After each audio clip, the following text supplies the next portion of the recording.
Alright, going to be doing a little test of Windows 8 Consumer Preview loaded in a VirtualBox here.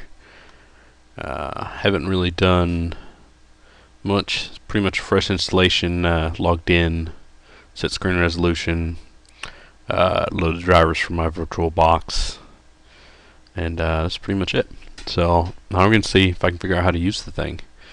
I don't really like that drag up. Alright, we log in. I'm sure there's a way to turn the whole little welcome screen drag thing off, but I guess that's their way of, you used to have to do the control delete, and I got to drag it. But alright, so this is the start page. You don't really come into a desktop anymore. Desktop's more like an app now, apparently. You still right click and do your screen resolution, personalize. Let's see if we can get rid of this fish with his bubble 8. Let's do some nature. Get some pretty flowers on there. Alright, there we go. Ooh, shiny. Test manager is supposed to be fancy too. It looks nothing. Okay, more details. Here we go. That's more like what he was showing us. They just, revamped it. It makes a bit more sense now. You can see who's using your CPU, who's using your memory. I like that. That is nice and streamlined. That's nice. It's much better. Let's check out Internet Explorer. Should be 10. No surprise, it's slow loading. Good old Internet Explorer. Let's see. Internet Explorer 10 Consumer Preview. Cool. Yeah, once it's up, it's decent. Let's log into, I don't really feel like logging in Google Plus. Who uses that? Let's go to CNN. Let's see.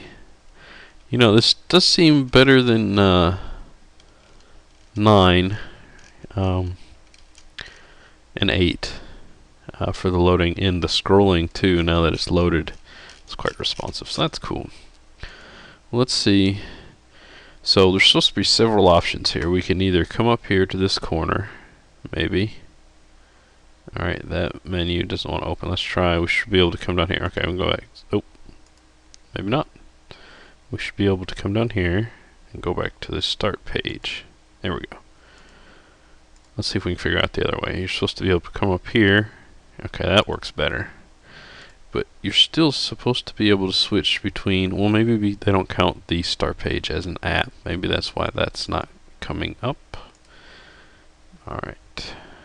Start. Let's open something else up here. What do we want to open? Let's do the calendar.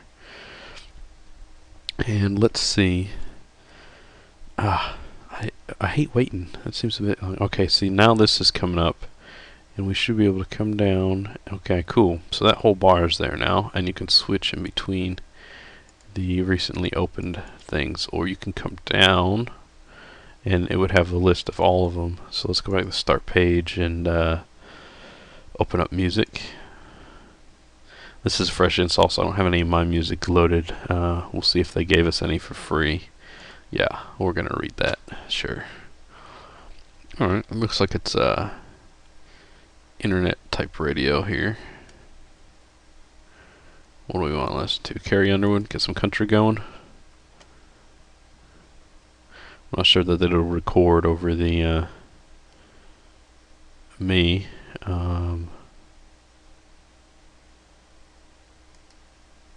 Okay. Okay. Play preview. Is it gonna work? This just seems overly complicated. Just to play music. I guess it's shiny. Is the idea. Alright, there we go. We got some music going. Let's see if we can switch to the desktop while music's playing. There we go. Desktop. Let's come over here and drag down and see if we can. See, now we can go in between because we have the calendar open as well. So that's pretty fancy. I don't think that it's very intuitive, and it seems to be a little inaccurate because you really have to hit it in the right place. This over here works good. I like it. Comes right up and go right back to the start page, or apparently the last app you were on. So yeah, that's pretty much it. A little preview, and you can download this now for free on Microsoft's website. Just do a little Google search or Bing if you prefer, and leave comments. Let me know what you think.